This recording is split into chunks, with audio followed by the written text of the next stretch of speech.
Hey, it's Howard. I just wanted to share this short talk on storytelling that I did for an entertainment company here in New York a few weeks ago. This is a slightly shorter version of the talk, mainly to remove some of the really, really bad jokes that I told on the day. And the first of those bad jokes is the name of the talk itself. It's called Tall Stories. If you've met me in person, you all know why that's a bad joke. So, let's get started. Once upon a time, there was a 2CV car.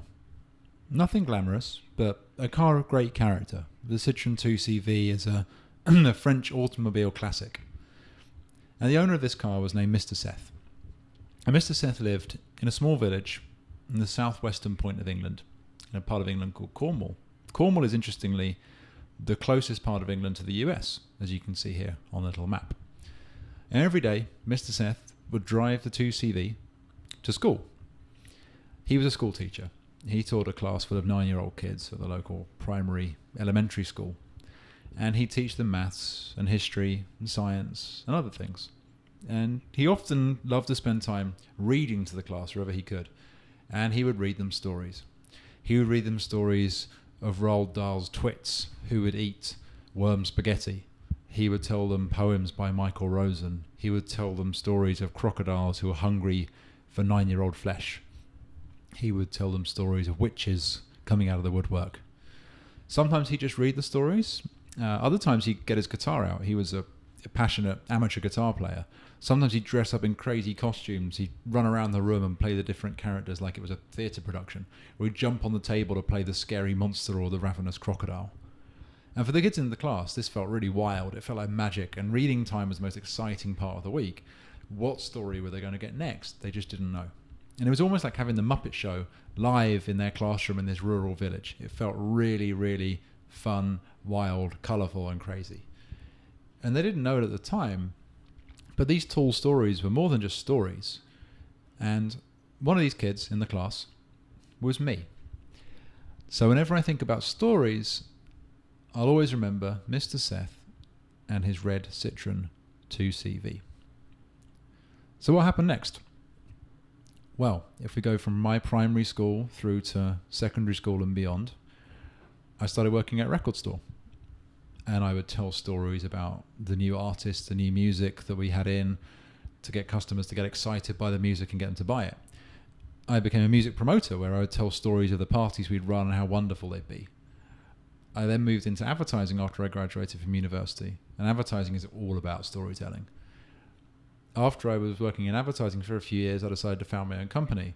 And as a founder, I would tell stories about my dreams, the vision, how great the company was going to be. I became a talent agent where I would tell stories on behalf of my clients, on behalf of the musicians I represented. I would tell their stories to people that wanted to book them, to put them on stage and get them to perform. After I moved on from the talent agency, I became a consultant where I would help companies tell their stories in compelling ways. In the last few years, I've moved into doing more education work where I'm talking about the power of storytelling and how we can tell stories in our life and in our work. And then about a year ago, my own story took a turn where I moved from London to New York City. And that's the next chapter of this story. So in New York, I'm doing a few things right now as part of my mission in New York City. One of these is a program called AMP NYC, which is an accelerated program run by the mayor's office. I'm helping to design all the curriculum and lead all the program design for that. I'm working with 22 founders of independent businesses working in media and entertainment, and we spend a lot of the time, whether it's thinking about brand or growth or sales, a lot of what we do is all around telling compelling stories. I also run a little consulting venture called H Bureau where I help other businesses tell their story in compelling ways. I have a podcast called Tickets, which explores the future of live experiences, where I've met people from Airbnb, New York Times, Sonar Festival, and many more, where they're all about designing live experiences and telling stories through that format. And finally, I'm starting a small side project called Fondo, which helps independent workers set goals, keep accountable, and work in teams to create and build their own stories. All of this connects into one place. I really love empowering people and organizations to collaborate, level up, thrive, and do great work, whatever that may be. So that's enough about me. Let's move on to talking more about stories, and let's go back in time. and talk about a brief history of storytelling. So stories have been around since the dawn of time, but some of the first stories we really have solid evidence of come from about 15,000 years ago or so. And in the Pyrenees Mountains in France, a bunch of school kids discovered these cave paintings. These were discovered in about 1940, these ones on the screen. These cave paintings outlining tales of hunting, also tales of community, tales of human tribes and working together. So these were discovered about 70, 80 years ago, but they date back about 15,000 years. And there are probably stories going way, way further back than that. These are the first ones we have on record. If we fast forward, about 11,500 years or so, we move into fables. Aesop was a slave and a storyteller in ancient Greece, and he wrote a collection of fables. They were actually written originally, but the interesting thing about Aesop's fables were that they were predominantly shared by word of mouth. They were very, very easy to share. They used analogy, they used nature, animals, and people in really kind of simple visual ways that were easy to remember, easy to understand, and easy to pass on. And they still live on today.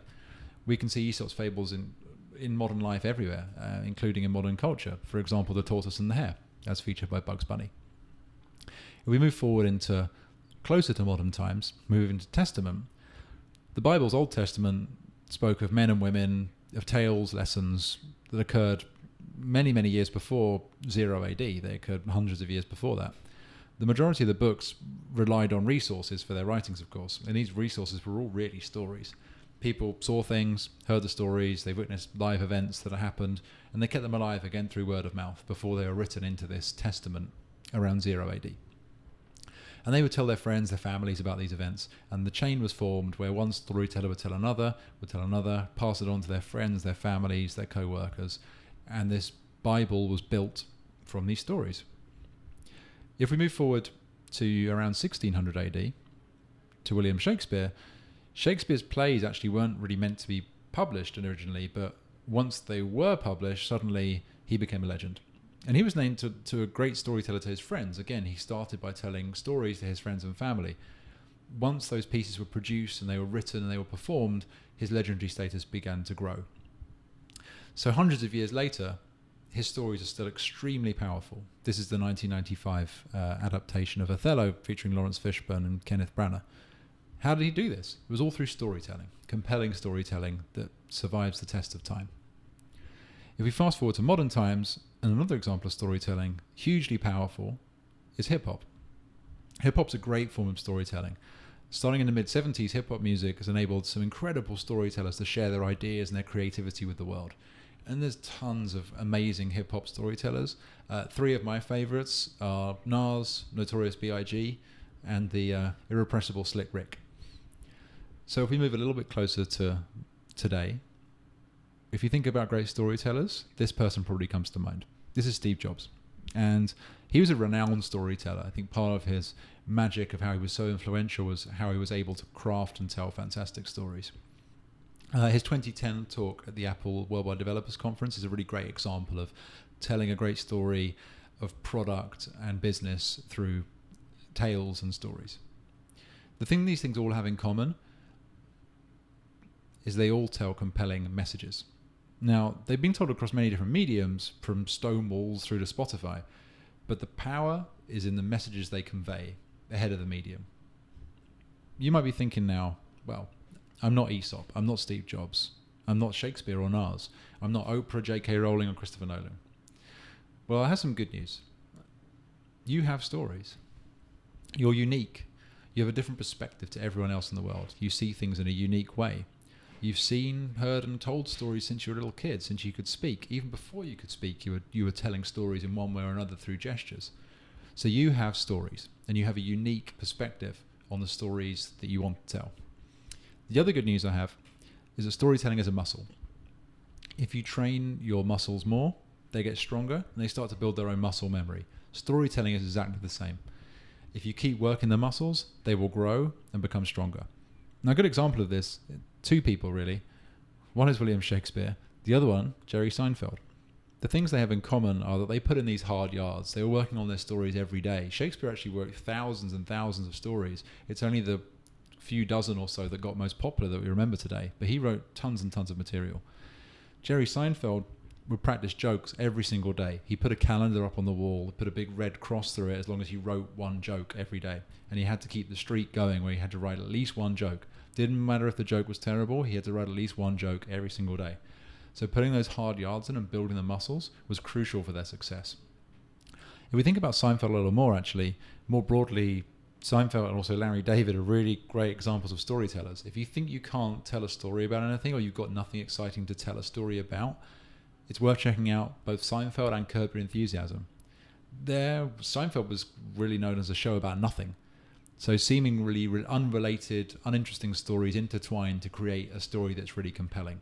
Curb's a really good example of how these stories intertwine together. You think that the beginning story surely happens at the end, but the show goes off in so many tangents that 5 or 6 interweaving stories that you didn't think interweave suddenly come together, and there's that amazing moment at the end where the story right at the beginning suddenly resurfaces when you least expect it.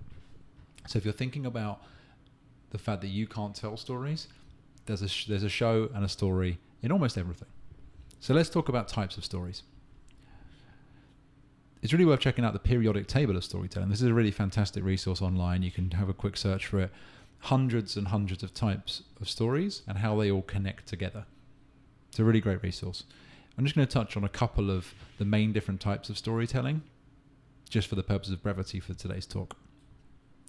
First type that we're probably all really familiar with is a 3-act. So a 3-act story, it's an example of The Matrix. There's an exciting incident. So the inciting incident in The Matrix was, do you take the red pill? Do you take the blue pill? After the inciting incident, there's a conflict of some sort. In The Matrix, it was making the choice to save Morpheus or not. Finally, there's the resolution. The example in The Matrix would be resolving the conflict by ending the villain. In this case, the evil Agent Smith. So the 3-act story we can see everywhere. It's present in movies, it's present in TV, it's present in books, it's present everywhere. The inciting insight, the conflict, and the resolution. Another type of common storytelling framework is the hero's journey. It starts with a call to action, move through to some sort of supernatural aid, through a threshold into the unknown. Once the hero enters the unknown, there are certain challenges that the hero has to overcome. And usually there is a mentor, a helper, some temptation that has to push him along the way. There's some sort of abyss or death, a rebirth, a revelation, something occurs, something changes, and a transformation occurs. The hero seeks to go and atone for what went wrong, and they'll then return to familiarity, return home thereafter. A good example of this is Gladiator, of course, the hero's journey. Lots of stories are analogies. They're built on analogy. A really famous example of analogy would be Forrest Gump's story of life being like a box of chocolates. You just don't know what you're going to get. And there's many stories that start from simple analogy. Analogies are really great ways of telling stories in business as well. Let's look at a couple of the elements that are involved in stories. I mentioned the 2CV before. The 2CV is really a trigger. So almost any object can trigger a story. If it's an object that's close to you in some way or is present in an experience in your life, it can be a really powerful trigger. The Citroen 2CV, whenever I see one, it makes me think about my childhood with my school teacher, with him telling us stories. Stories also have to have tension to be compelling. Just recently, the World Cup has been on TV here, and this is the photo of Spain missing their crucial penalty kick in their game against Russia. The thing that made that game tense was not the game. The game was actually pretty terrible, but the penalty shootout brought a whole load of tension, and you couldn't take your eyes off it. And that tension and then the resolution was what made the game such a spectacle to watch. So tension and a sense of conflict is always present in great, compelling stories. But not everything has story. Some things are not stories at all. Facts aren't stories, data isn't really a story, processes aren't really a story, and neither are opinions. Opinions are not stories unless they have an arc to them. So why do stories matter? Well, firstly, they teach us lessons. So we can learn many lessons from stories of the past. They can help us explain concepts. We can use an analogy to help us explain something difficult in a simple way. Stories obviously entertain us. If we look at any movies or TV shows that entertain us, they all have story. Stories also help us entertain the past. Talked about the Bible, for example. Those stories help us understand what happened previously. Stories can also inspire us for the future. They can get us excited about a vision. In business, we talk about stories. Really, a pitch deck is a story. An investment is all about story. It's inspiring us for a possible future that could happen. Stories also allow us to sympathise with characters, and they inspire an audience to act, believe, or support the cause that we're trying to push. Also, in business, stories help us develop a culture. We can all connect to a compelling story. They can help us sell, persuade, influence. If we have affinity with somebody, if we're able to provide social proof, if we can be an authority on something. A really interesting book to read on this topic is Influence, the Art of Persuasion by Robert Cialdini, which starts to talk about the power of storytelling. Stories also allow us to communicate with clarity. If we're using an analogy, it can be a much clearer way of explaining a difficult concept than getting into lots of technical diagrams and language that not everybody will understand. Stories also help us build empathy. If it's a story that somebody can relate to and connect with, we'll build empathy with that other person. And also stories help us be authentic. We can be vulnerable, we can be authentic, we can reveal our true selves through storytelling. So another story that I've got is about a place called Astor Hare here in New York. I discovered Astor Hare after moving to the East Village, and I was really unsure about it. It kind of looked a bit strange from the outside. I didn't know whether it was particularly trustworthy, but after reading up about them, what appealed to me was not the reviews of the place, but the stories that it had within it. Many New York characters have been here over the years. It kind of looks like a bit like a boxing gym. Also, I tweeted about this, that my barbershop looks like a boxing gym. My boxing gym looks like a nightclub. My nightclub looks like a barbershop, which is New York in 2018. But why do I get my haircut here? The reason I get my haircut here is because I buy into their story. I love the story. I love the pictures on the walls, all the characters that have been through there, the barbers who've got these amazing stories to tell themselves. So rather than going to the kind of trendy high-end hair store, I really love to go to Astor Hare for my haircuts because I believe in their story. So, just in case you've been asleep for the last 15 to 20 minutes, here's a few takeaways. Firstly, stories are powerful. We've seen this from hip-hop, through to Steve Jobs, through to Aesop's fables, the Bible and Shakespeare. Stories are really, really powerful. They're really compelling. They can make a huge impact on our lives, on our business, on the culture more broadly. Second thing is that you're unique.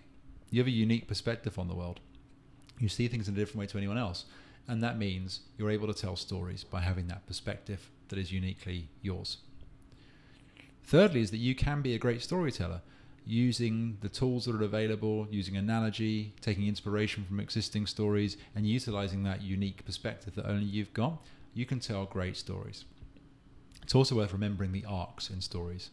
Without the arcs, the stories aren't compelling. So whether it's the conflict and the resolution, the hero's journey, using analogies, using conflict, using tension, using triggers, remember the arcs to help you tell these stories. And that's it. Thank you for watching. I hope this may inspire you to tell some stories of your own. If you'd love to share them, then please do. I'd love to hear what you've got. Please drop me a line. You can find me, my website is howardgray.net. I'm on Twitter @howardgray. And thanks again for watching, and catch you soon.